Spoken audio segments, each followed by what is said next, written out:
Standard Gains Podcast, episode 21, take 1. Here we go. And as of right now, we have 10,000 subscribers. We mentioned that, but a new subscriber goal this year. Million? Yeah, I would say a million. So thank you guys. Subscribe, smash the link, hit bell. And today we are going to be ranking 10 online side hustles, so only online side hustles, seeing which ones are the best, which ones are the worst, and what is our personal experience with all 10 of these. And these are very viral, and you will hear a lot about them. We're not going to, we're gonna be honest. It's gonna be the truth. Yes. And it's not easy to make $100 extra every single week, but some of these are very interesting. And we're gonna rank them on what are they actually worth, how profitable are they. And, well, are they easy or are they going to be costing a lot of time and it's going to be long-term? This is short-term. So let's get into them. Right, so the first one is Shopify Dropshipping. Super well known, a lot of viral videos about it. And we actually had someone on the podcast 2 weeks ago who said he did it with Ben Polson.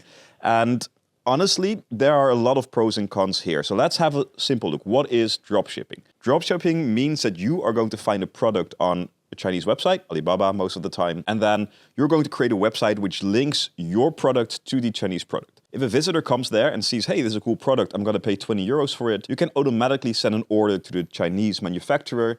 They will ship it, they will do everything, and the client will just get the product. You will buy basically from a website you created yourself. Yes. So you have your own website, but it's basically a product on, that already existed. Exactly. And then the profit is in the difference between you paying the Chinese producer and what they are paying. But there's a lot of extra fees. You need ads to get people to the website, of course, because without traffic, you're not going to sell anything.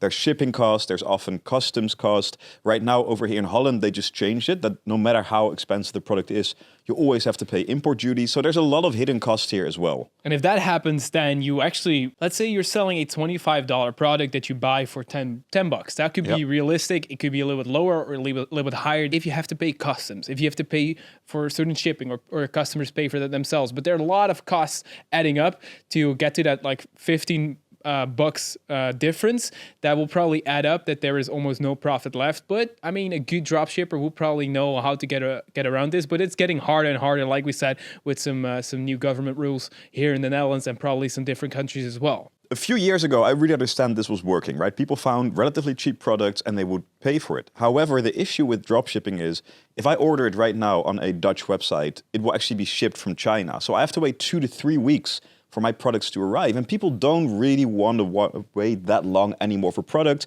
because you have other things like Amazon where it's same day delivery even. So that is one of the things. The last thing I want to say about this is, yes, we very often hear dropshippers who have amazing high turnovers and revenue. The question always is, they always speak about revenue. What is their actual profit? And yes, some people make a lot of money, but if we look at our 2 tiers, so how profitable is it? It is okay. You can be profitable, but normally it is just, the profit isn't great. And how long does it take? How much work it is it? You have to create a website, you have to create ads, you have to get the traffic, you have to find good products, get samples, speak with suppliers. Lots of stuff. It's a lot of work. So there is definitely a high reward, and also, it depends on how much input and work you want to do, but you can do it, especially maintaining it, can be decently done. So with all these things in mind, it's not insanely great, especially short term. So we're putting it in tier C. So that's what we're starting. That's our starting point, just a, drop shipping in the middle. And we're going to the next one, which is drop servicing. And drop servicing may sound similar, and in a way it is, but what you're going to do is you're going to offer a certain service. For example, making logos. You create a website, how to make your logo, and then you can link this to Fiverr. And you can find a freelancer on Fiverr who might create a logo for $10 or $20. So someone orders a logo on your website, then you can either automatically or speak to your contractor on Fiverr and say, hey, I want to have this logo. They create it for you for $20. You get it, you sell it for 50 to 100 or $200. So the main difference here is you do not have a physical product, so they don't have to wait for shipping. There can't be an issue with customs. So it is more profitable and the margins are much higher. Yeah, that's why we included this one. And this is also Bob. We're both, but Bob is really like notorious here on the channels for not really liking drop shipping because of also some ethical stuff, but also just in general. Yep. And we included this one because it is sort of a way better version of drop shipping in terms of products, customer service and everything. So that's why we included this one. If you look at the 2 points, profitability and also, how much time does it cost? Well, most of the time for profitability, profitability, well, there's a bigger margin, definitely, For sure. because it's not a physical product that you have to buy. There's no shipping. Most of the products, I think that people do this, probably send a PDF or something via email, so that's very easy. You don't even have to host an online space, with courses that, for example, I have a course, there's an online space, I have to pay $100 per month to get that up and running. There's no need for that as well. So not a lot of upfront costs, and also not a lot of costs in general. So profitability, pretty good. Time-wise, probably have to spend a decent amount of time making a product, but if you can scale that product and you can have a product that you can sell 1,000,000 times, that's a one-time effort, and to maintain that is pretty damn basically good. You just need a good landing page, just like you would also need with drop shipping. So, hey, again, if I use the logo thing, get a good domain, get a nice website, we can actually create a logo for you, find a freelancer, and that is it. And that is why we actually put it in our tier list a bit higher than drop shipping. Well, definitely. We put it as an A tier. It's not an S tier yet, because it does require you to actually get a decent amount of traffic, and getting traffic is either it's not free, or you can do it like recently. TikTok has been getting pretty big, but it's getting that traffic is quite hard most of the time, and it still requires some work. But short term, the sooner you start, the sooner you will see results. So that's why I put it in A tier. Number 3 is Fiverr. And Fiverr is pretty well known. You basically sell. Is most of the time it's not a physical product, but you actually sell your service. You sell making if you need music, you can let someone make music for you. You can let a website be made for you. You can basically everything on Fiverr. And we've also got Upwork. That's another website. But you being on the front end there and really selling the products, your service. Well, on Fiverr, on the platform, there are people searching for your product, so you don't really have to worry about paying for ads or something like that to get traffic. But there is a lot of competition, and also the margins are probably a lot. Well, I mean, if your product you create the product and you sell it for $5, well, that's $5 profit. I mean, you still need to pay tax and stuff like that. But as we talked about, and that's why Bob is a really big fan also about drop servicing, is because if you actually pay someone on Fiverr for $5 to create a logo and sell that logo for $100. Yep. So you can see that there is a bigger margin there. So that's why we're actually, if you look at the amount of work that you need to put in profitability, well, profitability, decent. It's not like you won't get the biggest. Like, people on Fiverr are quite cheap. Like, you go on Fiverr because you don't want to hire someone to do it for you because they are expensive. So profitability is decent. Amount of work you need to put in is also decent, but I mean, you don't need to put in any work before you actually got any orders. So that's why this is a pretty decent one, but it's just a little bit below drop servicing because, margins and because of, work. Yeah, and keep in mind that Fiverr, the platform itself, takes a fee for everything that you sell through there as well. So that also affects the profitability a bit as well. There's just one little thing I want to add here, because when I first heard about this, I thought, why would drop servicing work? Let's use this example. If I can also go directly to Fiverr. The thing is, a lot of people want to have a trusted website. So if I create a website fully in Dutch, for example, and pretend to be like with Dutch designers, they're willing to pay the premium, and they don't even know that I still go to Fiverr. And that's why I think that the model works. Yeah. But yeah, the Fiverr is definitely interesting as well to do there. And you can work as much as you want, basically. And basically the work, if you have a drop servicing and if you do it properly or in requires you to have some knowledge though, because Bob has some knowledge and he has tried this before, has a website where you can create, for example, logos. Then everything is automated. So even the work you need to put in, you're not putting in the work to make that logo. If you make a logo for only $5, you are putting in the work, and you're probably putting in a few hours and you get $5 back. It is a decent side hustle. And it's also a lot more fun to do rather than just doing everything automated, and it's not really your hobby. Probably you're really doing it for the money, which makes sense because that's why you're here, side hustles, getting that extra money. But yeah, that's why it's on B tier. So it's a great one. Lots of people on Fiverr working hard, but it's a lot less profitable rather than just automating everything. Exactly. So we go to the fourth one, and the fourth one is Amazon FBA, or Fulfillment by Amazon. And it looks a bit like drop shipping. But with drop shipping, what we do is we don't own a physical product. We just order it from China. With Amazon FBA or any other similar thing where you just have your own stock and you sell it using a service like Amazon, basically we do have our own stock. So we go to Chinese suppliers again, or sometimes Eastern European if you're from Europe, and you design your product, one they already have, but you white label it.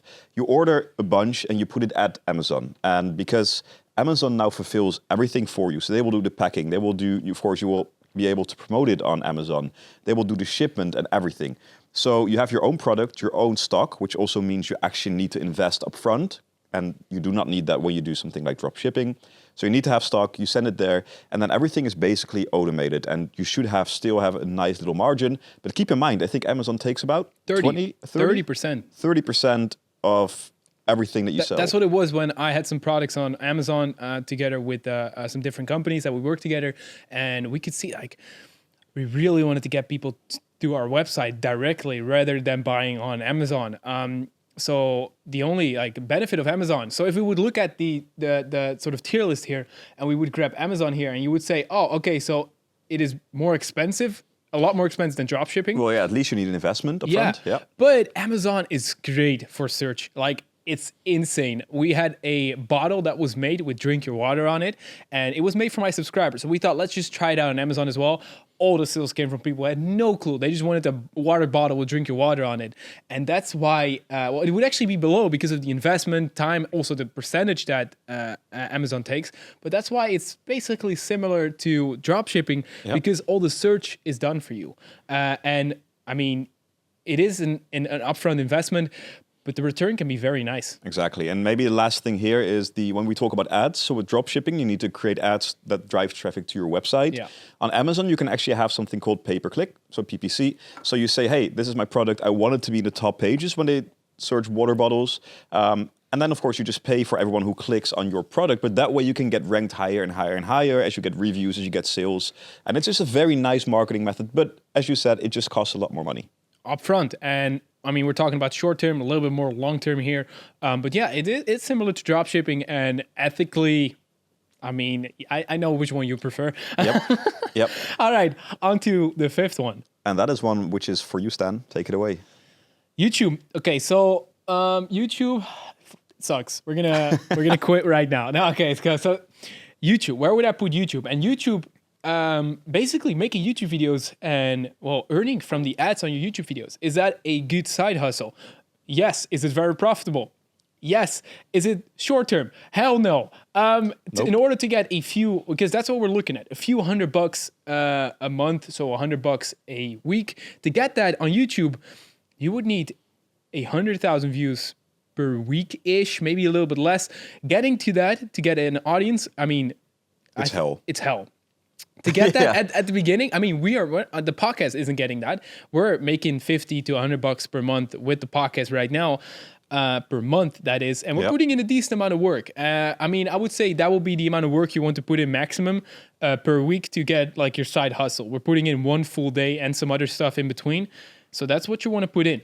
So if you look at YouTube, I mean, in terms of what it can return, so in terms of profitability, well, I know from a fact that it can be very high. You can have everything listed below. You could do that and have free marketing towards that. We're also going to be talking about affiliate marketing. You can use so much, and the profitability is basically endless. And if you want to know how much Stan is actually making thanks to YouTube, we have a super cool episode on that as well. So make sure to check it out if you want to know how much money you can actually make when you have, well, at the point, I think it was at 1.2 or 1.3 million subscribers, and you're growing still. So that's why. Yes, definitely check it out. All numbers are there, especially the one we are talking about right now, ad revenue. So to get ad revenue, like let's just talk ad revenue alone, it's still S tier. Definitely, you can scale it. It's, I mean, you're making videos, it's epic, and you can scale it as much as possible. Because, well, a video can get 1 million views or 1 trillion views. It doesn't matter. And the more you get paid. But effort-wise, short-term-wise, it is like way below. It's below F. It's below F. Yeah. It's below F. But, I mean, you would say it's like a C tier then, but we're giving it a D tier. So number 6 will be writing blogs. And this is something that used to be super, super profitable. Everyone was creating blogs, and you would have Google ads on it, other types of ads. You can use blogs to create more income with affiliate marketing, for example, which we'll get to in a minute. However, in my personal opinion, this has really changed. It is very hard to drive the traffic to your website that you need to actually become very, very profitable. However, if you do it properly, if you have a blog which is really about a certain niche and you have a lot of good links there and a lot of good ads or sponsored posts, you can still definitely make money. Definitely, 100%. But let's compare it to the easiest one, which is YouTube. Well, if you look at profitability, could be very high, but lower than YouTube. I mean, it's less scalable. Yes. It's less of the people are watching videos a lot. It's a lot less scalable than that YouTube is because of the amount of traffic that there is. There's just a certain amount of users. So profitability, YouTube wins, and blogs are definitely. I mean, I wouldn't say if they're dying. They were dying, but I mean, if they're just Still steady there, right yeah. now, they're steady. I think, but it's a lot less than what people are watching videos and stuff like that. But So it's okay, also a lot less work. it's also a lot less work than creating a video. Yeah. So there you go. But I mean, I would say the amount of traffic that there actually is and the amount of Yeah. questions and also the amount of ways you can actually earn revenue. With blogs, you can have a lot of different stuff. But if you look at ad revenue from YouTube versus a blog, YouTube still wins there as well. Easy. Blogs. So it is, well, you can probably guess it right now.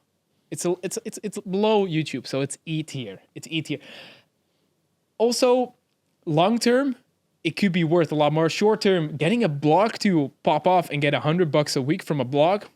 I mean, there are websites right now. We could go in more in depth. If you like this episode, make sure to smash the link, subscribe, and hit that bell. But there are ways of actually. And rate us. If you're listening to this, make sure to rate us in iTunes or Definitely. whatever podcast app you're using. You can actually write blogs yourself and actually get paid on Medium, which is a platform, and they will sort of take away growing your audience. I've tried it as an experiment, maybe even wanted to make a video on it, but it just went so bad that it wasn't worth it. There's a lot of success stories, people making $6,000 a month on a few stories because they're going completely viral. It didn't work for me. So I would say long term could be, short term definitely not, and the money potential there is a lot less. So that's why it's below YouTube. All right, and then we go to the next one, which is affiliate marketing, and actually one that I've tried quite a lot in the past, and actually we're trying something right now. We're creating a little affiliate website, and we're going to see how that's going. We'll probably make a video on this as well. But affiliate marketing, what is it? Well, basically, you are selling other people's products, services, whatever it is, and you get a commission if you get a sale. So one that you will very often see is, let's take YouTube videos again as an example, that, for example, there's YouTube videos where they say, these are the best 5 cameras. And there's links to every single camera, probably a link to Amazon where you can buy it. And if people click on the link and buy it, you will probably get 5 to 10% commission of that sale. Which is most of the time, if it's an expensive product or it's Amazon, it's around 5%. I've even seen lower because, True. well, selling a $5,000 camera, getting 5% is still nice. And that's very nice.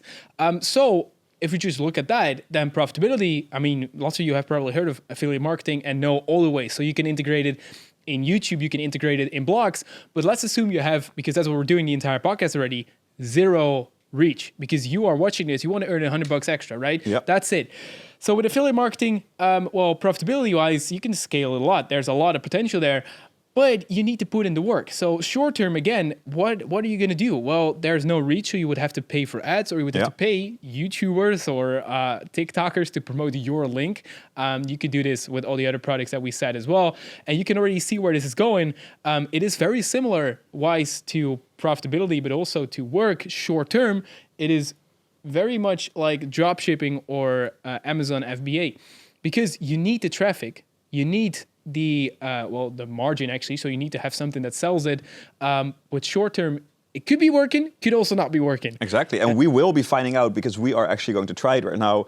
And we're going to try get traffic mainly through TikTok, Instagram Reels, and all of those things. Yeah. So we will definitely keep you updated on this one. But it is a very interesting one, especially if you go, we've spoken about this in the past in the podcast, to softwares, because they pay something called monthly recurring revenue. So every single month you get paid a commission if you actually get someone to use certain softwares. Exactly. So keep in mind that all these things, they're not, these are individually, we could say they're very great or they're not. But when we look at affiliate marketing, for example, here, I would put them into like probably A tier, not even S tier, A tier for myself, for example, as definitely. as a YouTuber, or maybe if you start becoming so big, you can better start your own brand, but that's completely different podcast or completely different video.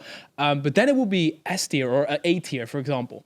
But right now, because you are starting from 0 and we're expecting you to have 0 reach, it is getting a lot harder. So all these stories you see online, yeah, they could be very epic. I made $1 million from affiliate marketing, but these guys have reach and you probably don't. So let's keep it realistic, and we're going on to the next one.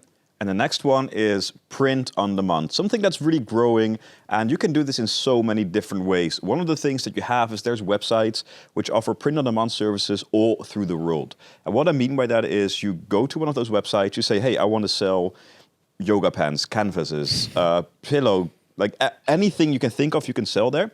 You can upload your own designs. You have your website. As soon as it's sold, this website actually checks where did the sale come from. If it comes from the United States, they will go to a factory in the United States, print it there, ship it. If it's from Asia, they will go to whatever country you're from. They have it all over the world. And it is super interesting. However, you do need to have some sort of a design. You do need to have some knowledge about what actually works with print. And again, you need to have traffic. You need to have your reach. And if I'm going to be completely honest here, I have reach sometimes, most of the time. I have reach and I can on my main channel.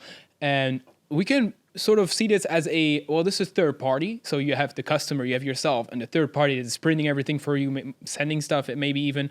And that's nice. But with, like I said, the reach that I sometimes have, merch, which is basically this is basically print on demand, is merch. It is the least profitable thing I've ever done most of the time because, well, the margins are so small. It's insane. And you need to have an insane amount of reach to make this work or have an insanely viral product. Well, let's not take going viral into account because that's not what we're here for. We're for a few $100 a month, $100 a week. So if you look at that, what are the possibility of getting $100 a week extra? You would have to probably get at least 30 to 50 sales on small products. And getting 50 sales or 200 sales a month is a lot for just $100 extra. Yeah. And it's also a lot of work. Keep in mind, if you have this many sales of custom-made products, chances are some are going to be damaged, some are not the way that you wanted to. So there's going to be a lot of customer service as well. So I think you already sort of guess where we will be putting this. Which is very interesting, actually, because it's a D tier. I would maybe even put it on E tier. We gotta decide because I think it's worse than YouTube. I mean, you can start much faster. You start generating revenue much faster. However, it will take some time to become really profitable because you need the profit or you need the traffic. Yeah. And if you run ads, your profitability is going to be so low again. And again, keep in mind exactly what Bob said. This is profit. We're not talking about profit, $100 a week. We're not talking about revenue. No. Because revenue getting from print on demand, $100, that's easy. Yeah. It's probably selling that 3 products maybe for like $33, but that's not profit. That's not even, you probably get $3 profit per item. So you're walking away with $9. Not a lot. So, I mean, I'd say E. Let's see E, yeah. E-tier. I mean, I'm not really a big fan and it has been the worst ever, well, not decision, but it's just the worst wise, profitable, and also work. I mean, for work, let's just keep it like this. It's easy. Let's keep it here. All right, next one. And that is probably one that I have most experience with and one that I'm super, well, let's say bullish. Let's use that word on. Bullish. Which is social media management. So I'm sure most of you are pretty familiar with social media, especially we know our audience is a bit younger. You grew up with social media. And that is already a major advantage when it comes to this. If you go to any business and you can say, hey, you know, have you ever had the feeling that there's this thing in the back of your head, you have to do more social media. There's so much potential there, but you don't know what to do. What you can offer is to actually run their social media. So you will be doing the posting. You might be doing the caption writing, depending on what they want. You're going to be answering to the comments. You're going to be answering the DMs. And basically what you're going to be doing is you make sure that their social media looks good, it's active, that you engage with their potential clients. And that's just worth a lot. And you can easily go to a business and say, hey, for $100 a week, I will make 5 posts. Easy. Exactly that. And you can just go to any local store, to any business you know, just walk in, pitch that. And again, if you are young, just tell them, I grew up with this. I know how this works. And that is such a big advantage over a business owner who might be 40, 50, 60 years old. And short term, it will probably be taking you somewhere between 30 to 1 hour, 30 minutes to 1 hour a day per business. But yeah, again, like $500 a month is very real or very normal in this. Well, at least those are the rates that we've seen, which is $100 a week. So there you go. So finding a business, just one in your neighborhood, or it's online, so you can actually just email companies. Finding one, you're probably going to find one for, even if it's like $50, you can have 2 companies. It's going to be taking a little bit more time, but an average of 1 hour a day for 100 to maybe even more bucks a month is, in our opinion, a very good one. Yeah. And that's also why, because of the amount of work that it takes, that's what you want. A side hustle. You want to take an hour a day, probably, to earn another $500 a month, and that's the profitability. And you can also scale this. If you get really good at this, you can have, well, not one, you can have 5 companies doing this for, and well, 5 times 5, $2,500. Yeah. That's an S tier. It is an S tier, and it's a great side hustle. if you decide to do this, one little tip: you have platforms like Hootsuite where you can just schedule all the posts. So what you do is just sit down on a Sunday when you have nothing to do, write 30 captions, make sure you plan all the posts in, and that's basically all you have to do. Sure, you have to check the comments and DMs, but that is it. And it is scalable. Can be super profitable, and sure, it takes some work, and you need to find clients, but. Yeah. Exactly. So I would say we were both quite fast on this one as an S tier. If there are people with any experience on this one, make sure to let us know as well what you found, and maybe you have some different experience that we have. Yep. But this one has been a very easy one, and also lots of potential, because how often do you hear? Well, at least we talk with a lot of business people. Yep. How often do you hear? Oh, I wish I would have. There's so much potential. I wish I would do more with my social media. If you go to that business owner and say, "Hey, for $100 I do this," there's like a 99% chance they're going to say, "Yes, let's try it. Let's try it." Exactly. So that's why that one is on S tier. And now the last one, which is our favorite one that I think it took us about half a second to decide where this one has to go, and it is filling out online surveys. And the reason that we do include it in here, even though we are not super positive about it, is because you hear actually a lot of people. It's insane, yeah. Ads even like, oh yeah, do this. I've actually tried it once because I wanted to know how this was. I think I spent about 1 hour on my phone, and I think I made like 50 cents. 50 cents. Maybe $1. That decent. So, I mean, you hear so much about this, even when I was in high school. Now, when I was in high school, there were people that were talking about this, or you would see a lot of videos. There's actually recently more and more videos online exposing this. Yeah. I'm not even sure what the sort of marketing behind this, because you could be filling in some stuff, but most of these people are not filling in anything that's useful. Actually, none of them are. They're just filling in stuff. And I mean, you can see where we're going. So let's look at the sort of benefits. Profitability. No. We're going to give it a F tier or even lower. It's not worth your time. And actually, the amount of time you need to spend is also decently high. Even to actually make a decent amount of money. But let's just not just count that, but to actually fill in one entire survey, it can be taking 15 minutes or something like that. It can be taking a long time. Yeah. On the positive side, let's find one positive thing. With a lot of these things that we spoke about, you either need to generate traffic or create a website. You don't need to generate traffic. You don't need a website. You just download an app or go to a website. Yeah, that's actually all the positive things I can say about it. Yeah, I think. Because this is just a waste of time, so that's why it's S tier. We're going to be putting it F tier. This is 100% an F tier. This is not worth your time. And those were all the 10 side hustles. Let us know if you want to see more of any of these side hustles. And also, these were, as you can see, online side hustles. And we also have some physical ones. Like, we're just going to name one, like walking the dog, for example, which an interesting one as well. It's a very interesting one. If you want to see those, make sure to, again, smash that link, subscribe, and hit bell. We need that 1 million likes. We need those. To do that. We need 1 million likes and 1 million subscribers at the end of this year. If you guys like this one, let us know, and we'll try to make it part 2. I like this one. Same. And thank you so much for watching. Let us know if maybe you want to try some based on this, or maybe you have experience with this. We'd love to hear from you. And check out our socials in the description. Also, check out some affiliate links in the description. do we have affiliate links? Do we have affiliate? I can put in like Forge London. Hey, Forge London. That's my own. That's not affiliate. No. Starting your own brand. Oh, that could be your next one as well. Starting your own brand, but then physical. Right. See you in the next episode. See you next episode.